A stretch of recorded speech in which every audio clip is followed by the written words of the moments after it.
What's up, everybody? Welcome back to Let's Play Mega Man X. Today we tackle our first hurdle before taking on Sigma himself in tomorrow's exciting finale.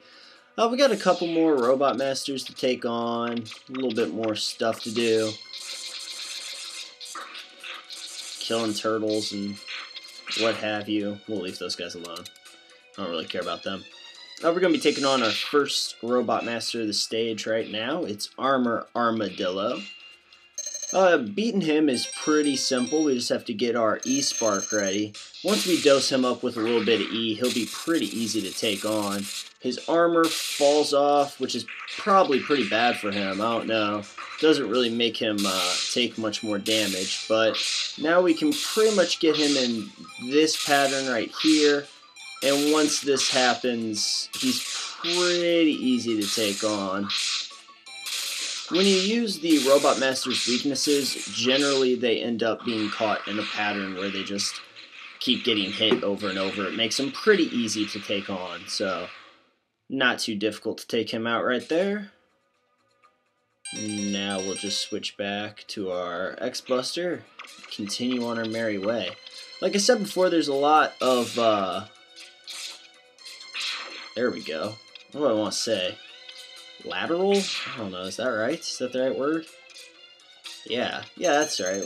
Horizontal and lateral. There's a lot of lateral progression in Sigma stages. Now you can tell by that spiky top to this stage that we're going to be taking on Shamalama Ding Dong now. So Chameleon Man here is pretty easy to take on. I never noticed that his eyes were two different colors. That's pretty tight. Because we'll just be using the cutter here and getting hit like punks. But if we use the cutter, he's actually pretty easy to take on because he gets caught in this kind of pattern right here. It's not too hard to avoid getting hit by him. The spikes are a little troubling, but they're easier to avoid now because we don't have to pay attention to hitting him. We just have to kind of pay attention to dodging.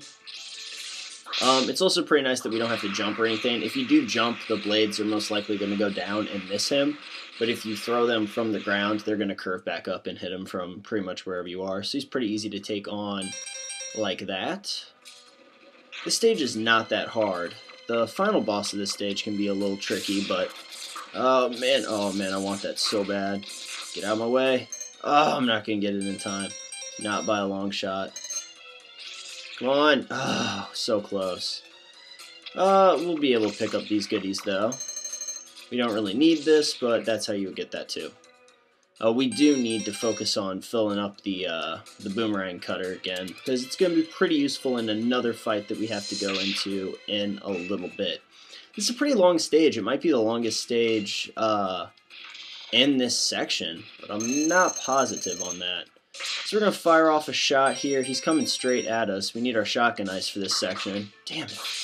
Shotgun ice is going to be pretty awesome because it's going to freeze him and make him pretty easy to take on. Ah, why are you doing this? Alright, there we go. Oh, he's getting ready to make those sparks. You just have to pay attention because he doesn't really have a set pattern that he gets caught into. He's just really, really easy to kill. So there we go, that wasn't too bad. Caught a couple of cheap hits, I'd say, on me, but other than that, pretty easy. Blow through this room as well. We've got one more Robot Master, I think. We've got Flame Mammoth still. Oh, nope. We got our aquatic buddy, too. So we just gotta go through and kill Launch Octopus. And then we'll just have Flame Mammoth standing between us and the boss of this particular stage. Get up here and get these power-ups, come on. There we go, it's pretty good. Come on, these fish stains are so annoying, because they don't really kill you. They can hit you every once in a while, but they are really easy to kill. Our shield is going to be really, really great against this guy. It's actually his weakness, so we should equip it. Yeah, that was smooth. Smooth like butter. Alright, so we'll go in here. He taunts us once again, even though we already killed him. I meant to jump right there, so that was pretty bad. I take a lot of hits fighting this guy. I don't really know why. just terrible at life. He's actually not that hard to avoid. I just am not good at doing things, apparently.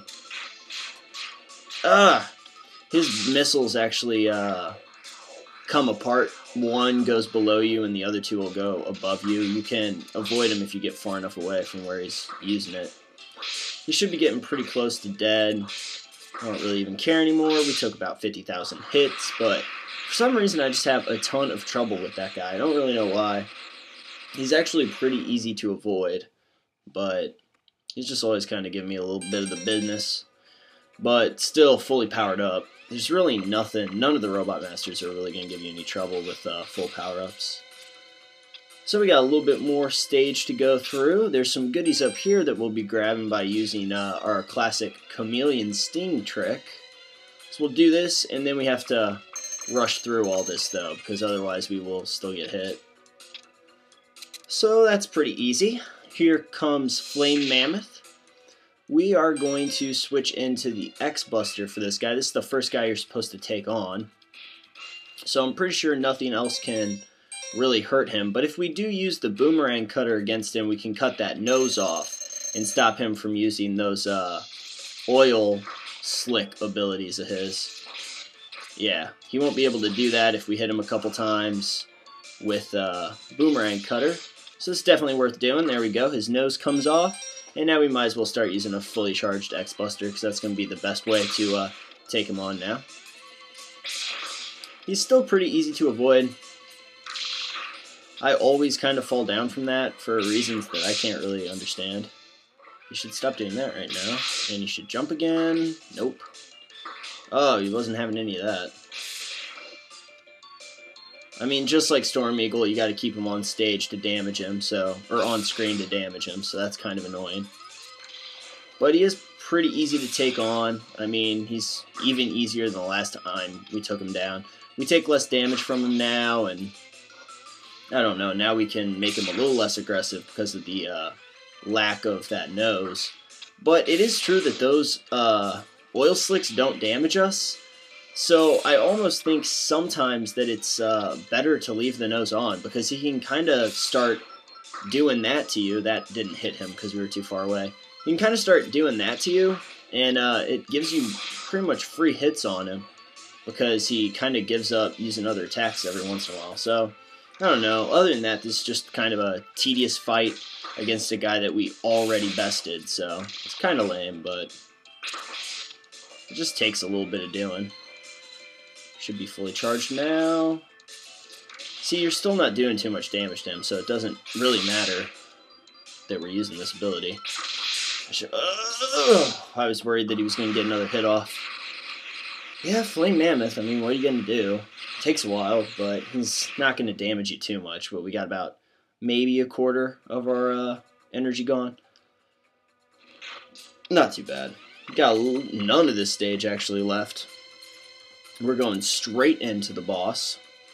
The Maverick tank, which is what we're about to be facing, can be a little bit tricky.